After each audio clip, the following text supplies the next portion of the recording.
waliahidiwa kila aina ya zawadi, na zawadi zile, pesa na mali za dunia, zilimfanya kumsaliti Mungu. Baadaye viongozi, maaskofu wa kanisa na wachungaji waliokuwa katika kanisa la mitume, kwa kuona viongozi wa dola ya Kirumi wakija kanisani kwa kutafuta upendeleo kutoka kwao, walianza kushusha viwango vya imani.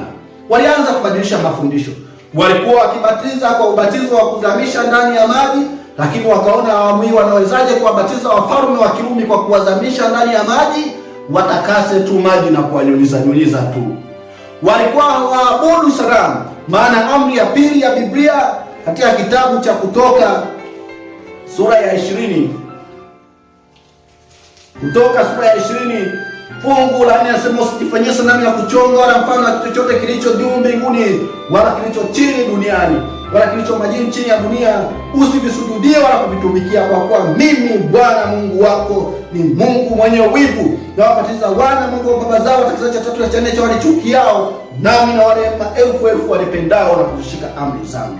Lakini hawa watu, viongozi wa kanisa waliotafuta upendeleo kutoka katika viongozi wa dola ya Kirumi, waliamua kuiondoa amri hii katika miongoni mwa mafundisho ya kanisa, na hivyo wakaenda kuigawanya amri ya 10 ambayo kwa Biblia imeandikwa katika kitabu cha Kutoka 20 fungu la 17, usitamani nyumba ya jirani yako, usitamani mke wa jirani yako, wala mtumwa wake, wala mjakazi wake, wala ng'ombe wake, wala punda wake, wala chochote hicho nacho jirani yako. Wao wakasema usitamani nyumba ya jirani yako ni amri moja, au mali ya jirani yako ni amri moja, na usitamani mke wa jirani yako ni amri nyingine, ili kutimiza idadi ya amri 10.